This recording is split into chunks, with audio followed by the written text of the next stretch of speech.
Youth Congress നേതാവും കായംകുളത്തെ തോറ്റ എം.എൽ.എയുമായ Aritha Babu social മീഡിയയിൽ പങ്കുവച്ച ഒരു പോസ്റ്റാണ് ഇപ്പോൾ വിവാദമായി മാറിയിരിക്കുന്നത്. നേരത്തെ ഇലക്ഷൻ സമയത്ത് ഏറ്റവും പ്രായം കുറഞ്ഞ സ്ഥാനാർത്ഥി എന്ന നിലയിലും രാഹുൽ ഗാന്ധി നേരിട്ട് തെരഞ്ഞെടുത്ത ആളെന്ന നിലയിലും അരിത മാധ്യമ ശ്രദ്ധ നേടിയിരുന്നു. പിന്നീട് ഇലക്ഷൻ ദയനീയമായി തോറ്റപ്പോഴും മനോരമയിൽ അരിത ബാബു വിജയിച്ചതായി തെറ്റായ ഒരു വാർത്തയും വന്നിരുന്നു. പിന്നീട് നടന്ന ഒരു സമരത്തിൽ ജലപീരങ്കി പ്രയോഗമുണ്ടായപ്പോൾ തൻ്റെ 1.25 പവൻ വരുന്ന മാലയും വളയും ആരോ മോഷ്ടിച്ചതായും അരിത ബാബു പറഞ്ഞിരുന്നു. ഇപ്പോൾ യൂത്ത് കോൺഗ്രസും തങ്ങളുടെ പ്രവർത്തകരെ എത്രത്തോളം സ്നേഹിക്കുന്നു, സഹായിക്കുന്നു എന്ന രീതിയിൽ ഒരു നീണ്ട പോസ്റ്റാണ് അരിത ബാബു ഇട്ടത്. നിങ്ങൾ തെരുവിൽ ആക്രമിക്കപ്പെട്ടാൽ നിങ്ങളെ ആര് സംരക്ഷിക്കും? ആ ചോദ്യത്തിന് സസന്തോഷം മറുപടി നൽകിയ ദിവസത്തിൻ്റെ വാർഷികമാണെന്ന് പറഞ്ഞാണ് ആ പോസ്റ്റ് ആരംഭിക്കുന്നത്. രാഹുൽ മാങ്കൂട്ടത്തിലിനെ അറസ്റ്റ് ചെയ്തതിൽ പ്രതിഷേധിച്ച് 2024 ജനുവരി മാസം 15-ാം തീയതി ആലപ്പുഴ ജില്ലാ യൂത്ത് കോൺഗ്രസ് കമ്മിറ്റി ഒരു കളക്ടറേറ്റ് മാർച്ച് സംഘടിപ്പിച്ചു. അത് അക്രമാസക്തമായി മാറി. പോലീസ് ജലപീരങ്കി പ്രയോഗിച്ചു.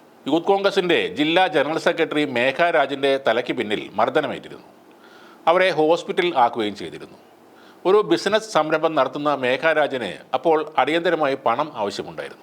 അതിനാവശ്യമായ തുക മേഘയുടെ അക്കൗണ്ടിലേക്ക് കോൺഗ്രസ് നേതാക്കൾ അയച്ചു കൊടുക്കുകയും ചെയ്തു. ഇതൊക്കെ പ്രസ്ഥാനം ചെയ്യുമ്പോഴും മേഘ മാനസികമായി വളരെ പ്രയാസത്തിലായിരുന്നു. തൻ്റെ രോഗാവസ്ഥയിൽ നിന്നും പരിപൂർണമായി മുക്തയാകുവാൻ കാലതാമസം വേണ്ടിവരുമെന്ന ഡോക്ടർമാരുടെ നിർദ്ദേശം മേഘയെ വല്ലാതെ തളർത്തിയിരുന്നു. പിന്നീട് അവരെ അനന്തപുരി ഹോസ്പിറ്റലിലേക്ക് മാറ്റുകയും ചെയ്തു. മേഘരാജിന് ചികിത്സ നൽകുന്നതിനൊപ്പം അവരെ സാമ്പത്തികമായി കൂടി സഹായിക്കണമെന്ന് യൂത്ത് കോൺഗ്രസിൻ്റെ സംസ്ഥാന കമ്മിറ്റി അധ്യക്ഷൻ രാഹുൽ മാങ്കൂട്ടവും അബിൻ വർക്കിയും കൂടി തീരുമാനമെടുത്തു.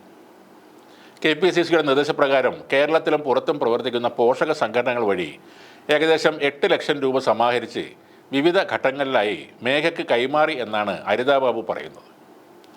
ആരെയും വഴിയിൽ ഉപേക്ഷിക്കാൻ ഈ പ്രസ്ഥാനത്തിന് ആവില്ല, അഭിമാനമാണ് എൻ്റെ പ്രസ്ഥാനം എന്നാണ് അരിത ബാബു പറയുന്നത്. അപ്പോഴാണ് ഈ പോസ്റ്റിന് കീഴെ ഈ പറഞ്ഞ മേഘയുടെ ഒരു കമൻറ്റ് വരുന്നത്. എനിക്ക് ആരാണ് പൈസ തന്നത്? എൻ്റെ പേരിൽ ഈ വലിയ തുക ആരാണ് കൈപ്പറ്റിയതെന്നും മേഘ ചോദിച്ചതോടെ അരിത ബാബു നിശബ്ദയായി. ആ ചോദ്യത്തിന് ഇതുവരെയും അരിത മറുപടി നൽകിയിട്ടുമില്ല. ആ പണം അടിച്ചു മാറ്റിയത് യൂത്ത് കോൺഗ്രസ് നേതാക്കൾ തന്നെയാണെന്ന് കമൻറ്റുകളിൽ പറയുന്നുണ്ട്. രാഹുൽ മാങ്കൂട്ടത്തിലും അബിൻ വർക്കിയുമാണ് ഇതെല്ലാം ചെയ്തതെന്നും ചിലർ ആരോപിക്കുന്നു.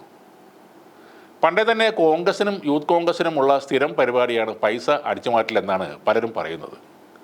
എന്നാൽ മറ്റൊരു കൂട്ടർ പറയുന്നത് മേഘയ്ക്ക് ഈ പണം കിട്ടാത്തത് കൊണ്ട് അത് പരസ്യമായി വിളിച്ചു പറയാനും ആ പൈസ അടിച്ചുമാറ്റിയവരെ പുറത്തു കൊണ്ടുവരാനും അരിതയും മേഘയും ചേർന്നുള്ള ഒരു നാടകമാണ് ഈ ഫേസ്ബുക്ക് പോസ്റ്റ് എന്നാണ്.